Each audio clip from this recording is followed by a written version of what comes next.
Hello बच्चों, स्वागत है आप सभी का हमारे चैनल में। आज हम लोग क्लास 9 का एक्सरसाइज 2.1 को सॉल्व करने वाले हैं।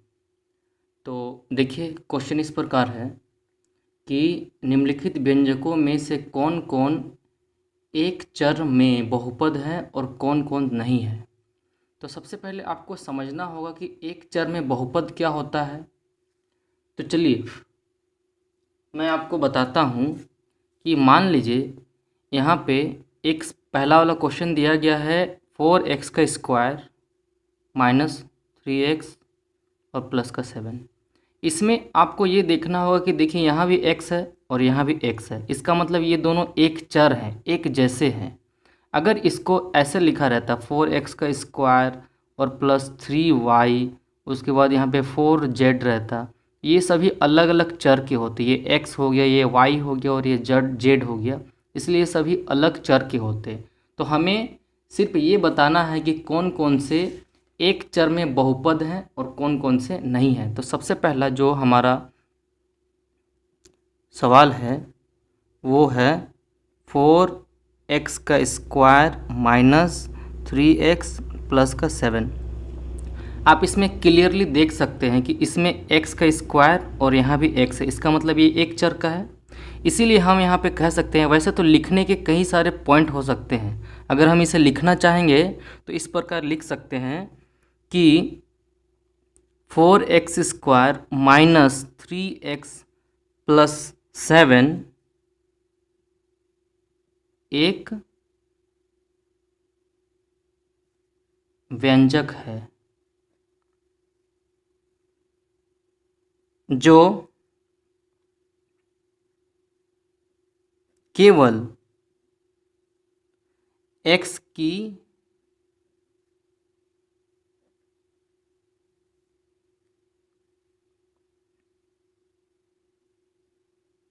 x की घात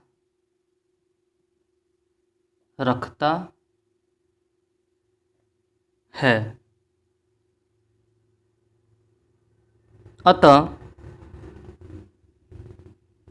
यह एक बहुपद है। आप इसको स्किप भी कर सकते हैं, मतलब इसको आप चाहे तो इसको नहीं भी लिख सकते हैं। आप डायरेक्ट यहाँ पे हाँ या ना में इसका आंसर लिख सकते हैं। आप चाहे तो डायरेक्ट लिख सकते हैं कि यह एक बहुपद है। बस आपको ये समझना होगा कि कोई भी व्यंजक में, देखिए ये एक समीकरण है, इसमें x का पावर 2 है, इसमें x का पावर 1 है। मतलब x का पावर पूरा पूरा कोई नंबर होना चाहिए, ना कोई रूट में हो ना कोई बट्टा में हो। अगर कोई भी x का जो पावर है वो ना रूट में है और ना बट्टा में है, इसका मतलब वह एक बहुपद होगा। चलिए आगे हम लोग देखते हैं।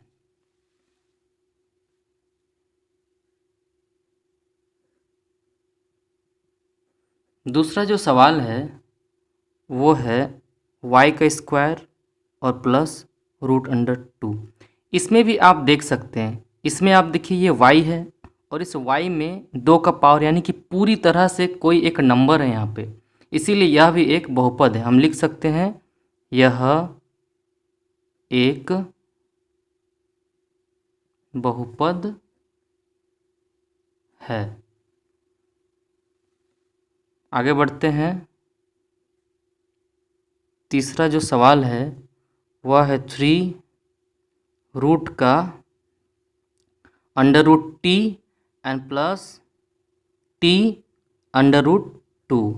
आप यहाँ पे देखिए दोस्तों, यहाँ पे देखिए ये t है, यहाँ भी t है। इस t में घात ये रूट में है, इसका मतलब हम इस t को ऐसे लिख सकते हैं।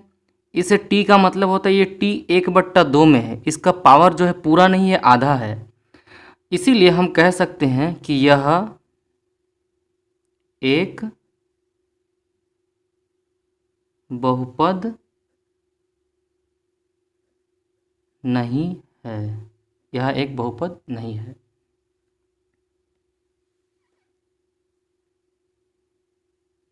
नेक्स्ट नंबर 4, ये है y एंड प्लस 2/y। इसमें भी आप देखिए, इस सवाल में भी देखिए, ये जो y है ये बट्टा में यानी कि नीचे में है, तो नीचे में होने की वजह से इसका कोई भी घात जो है पूरा पूरा नहीं है। इसमें हालांकि इसमें एक है, इसमें एक छुपा हुआ है, लेकिन इसमें जो घात है वो नीचे बट्टा में है, मतलब एक से भी कम है। इसी वजह से हम इसको बोल सकते हैं कि यह भी एक बहुपद नहीं है।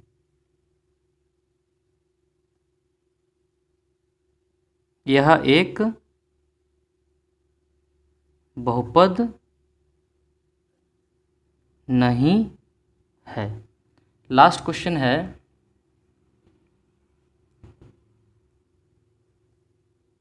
x का पावर 10 प्लस y का पावर 3 और प्लस t का पावर 50।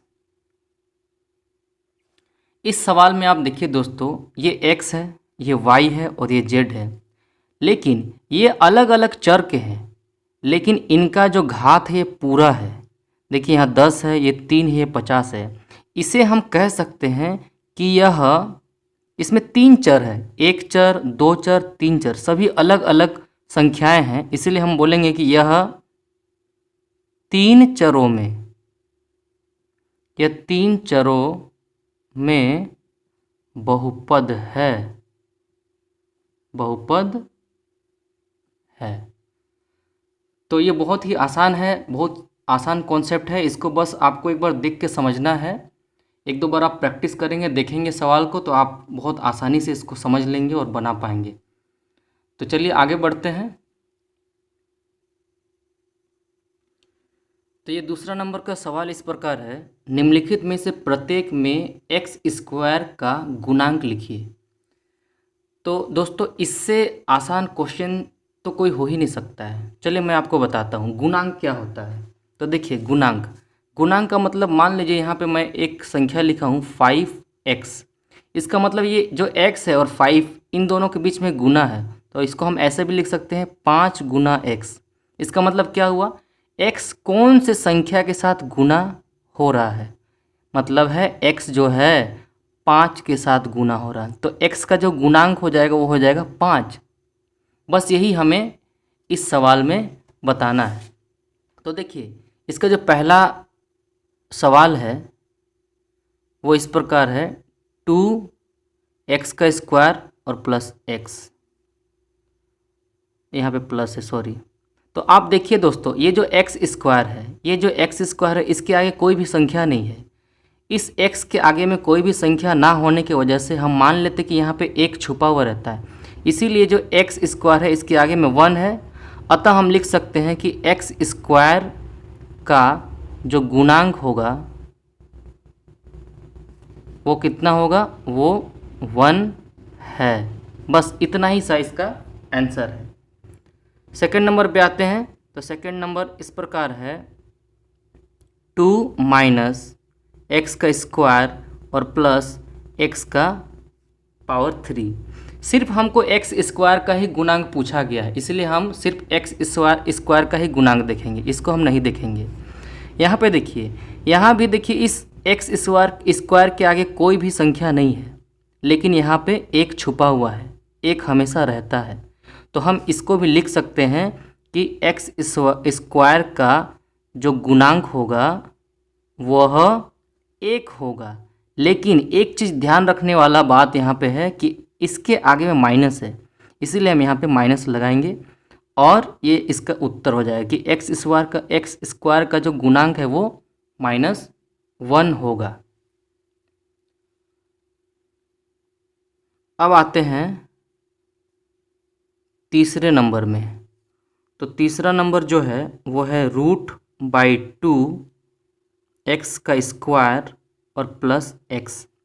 इस सवाल में देखिए दोस्तों, आपको ये दिख रहा होगा कि x² के आगे में √2 है, मतलब ये x² √π/2 के साथ गुना हो रहा है। इसका मतलब है कि x² का गुणांक √/2 है। बस इतना ही सा इसका आंसर होगा। अब आगे लास्ट नंबर 4, ये है √2x -1। देखिए दोस्तों, यहाँ पे जो x है और ये √2 है, इन दोनों के बीच में गुना है। इसका मतलब क्या हो जाएगा कि x स्क्वायर, सॉरी दोस्तों, सॉरी। यहाँ पे देखिए, आपको ये चीज़ समझना होगा कि इसके आगे में इस स्क्वायर, इस x के ऊपर में कोई भी संख्या नहीं है, मतलब ये स्क्वायर नहीं है। यहाँ पे x स्क्वायर बिल्कुल नहीं है, इसी वजह से हम बोल सकते हैं x स्क्वायर यहाँ पे नहीं है। इसीलिए हम बोल सकते हैं कि यहाँ पे x स्क्वायर का गुणांक जो होगा वो हो जाएगा 0, वो हो जाएगा 0। यानी कि x स्क्वायर का गुणांक 0 होगा। क्यों? क्योंकि यहाँ पे x स्क्वायर नहीं है, सिर्फ x दिया गया है। तो ये हमको बहुत सावधानी से इसको देखना होगा, इस क्वेश्चन को।